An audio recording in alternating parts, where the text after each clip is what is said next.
In the eastern part of Nigeria, where red dust clung stubbornly to sandals and the sound of metal against metal never truly slept, there was a market known simply as Ogbeat Extension. It was not the biggest market in the state, but it was alive in a way that made it feel older than time itself. Traders arrived before dawn, their silhouettes bending under the weight of ambition and survival. By sunrise the air was thick with engine oil, bargaining voices, and the clatter of automobile parts laid out like scattered bones. Among these traders was a young man named Clement. If you asked anyone in the market who Clement was, they would pause for a moment, not because they did not know him but because there was too much to say and no single sentence could hold it all. "He's that calm boy," someone would finally say. "The one that never fights. The one that minds his business. The one God has surely blessed." Clement was in his late 20s, tall but not imposing, with a quiet confidence that made people trust him without understanding why. His shop sat at the corner of the spare parts line, modest in size but always neat. Shock absorbers stacked carefully. Brake pads arranged by size. Used engines cleaned so well they looked almost new. Nothing was ever out of place. Clement had learned the automobile spare parts trade the hard way, through years of apprenticeship under a master who believed discipline was forged through hardship. For 6 years, Clement swept floors, carried heavy engines, endured insults, and swallowed hunger without complaint. While other apprentices sneaked out to drink or chase women, Clement stayed behind, watching closely as customers were handled, how prices were negotiated, and how trust was built over time. When his freedom finally came, it was not celebrated with drums or beer. His master simply handed him a small sum of money and said, "You are free. Don't disgrace what you have learned." Clement nodded, thanked him, and walked away. From that day, Clement lived like a man racing against an invisible clock.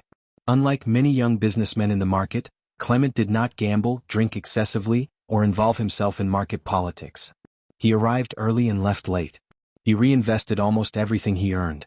When customers asked for credit, he considered carefully and often said yes, but never without records. People noticed something else too. Clement did not joke much. He smiled, often even, but it was a quiet smile, the kind that carried weight. He listened more than he spoke. When others argued over politics, football, or rumors, Clement stayed silent. When trouble came looking for him, it always left disappointed. Yet people loved him. Customers trusted him because he never cheated. Apprentices respected him because he never insulted them.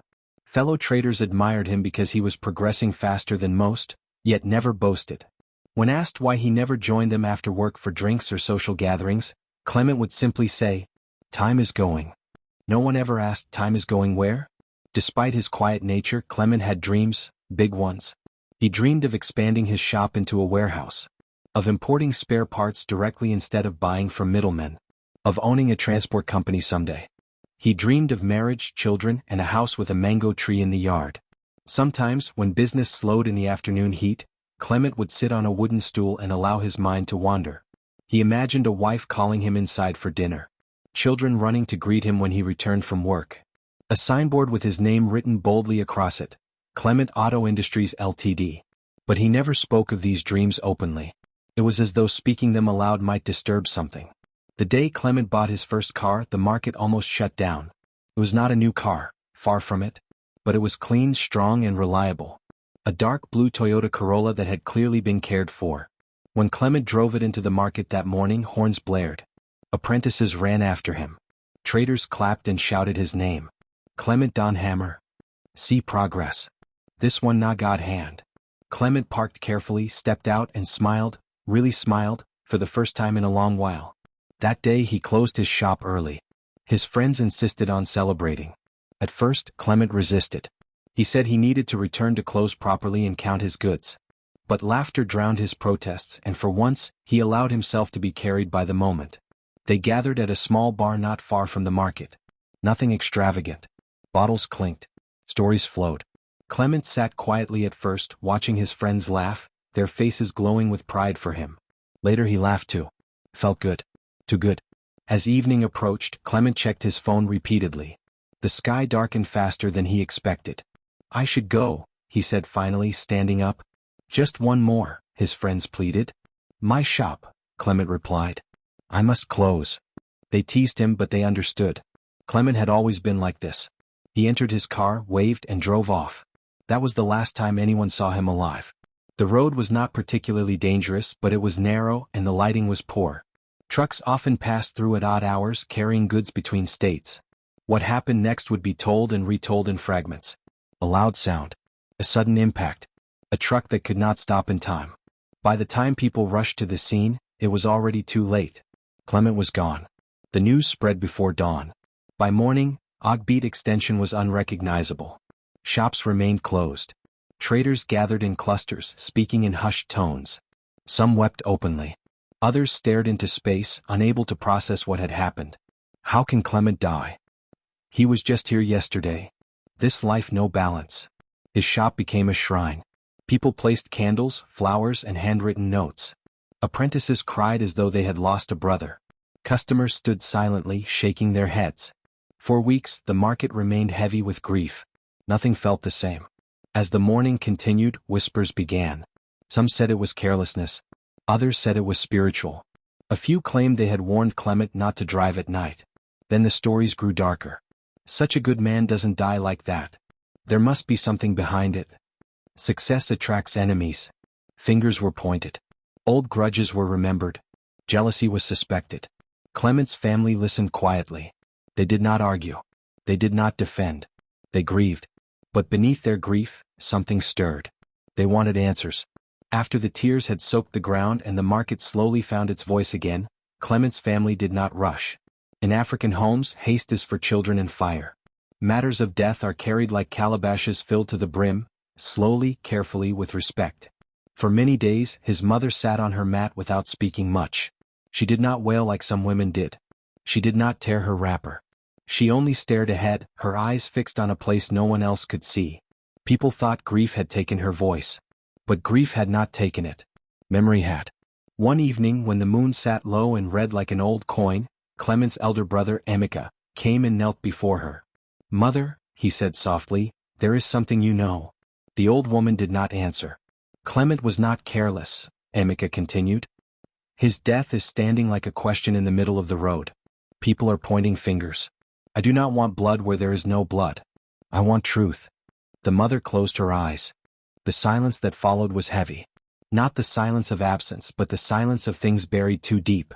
Finally she spoke. "Some doors," she said, "once opened, never truly close."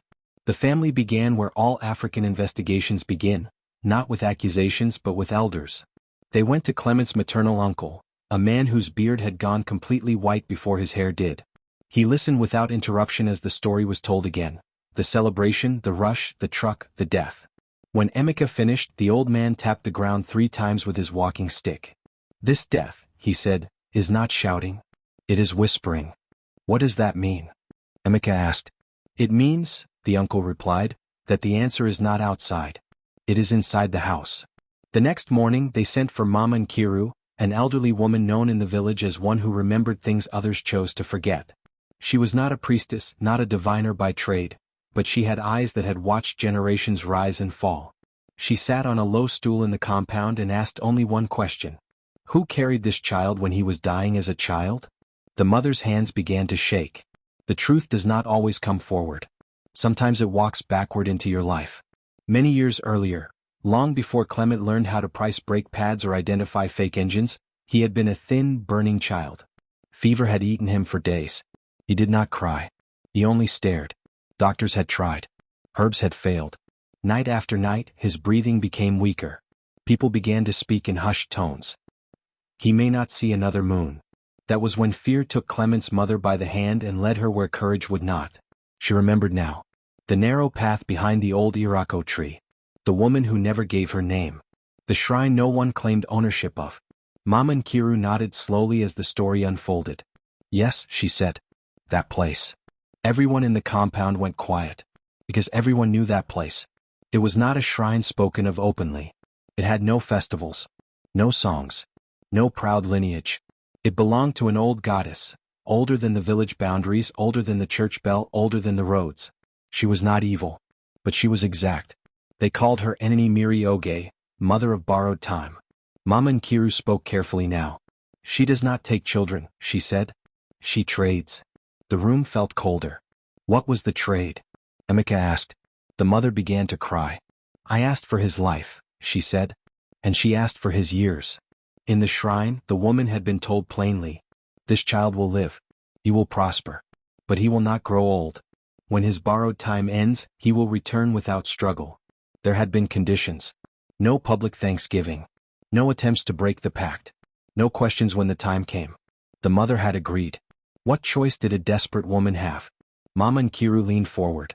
"Did you tell the child?" she asked. The mother nodded. "When he was old enough to understand," she whispered. "I told him he would not stay long. That he should live gently." That night, the truth settled into the family like dust after a long harmattan wind. Suddenly, Clement's life rearranged itself in their minds. His seriousness, his discipline, his refusal to waste time. He had not been ambitious.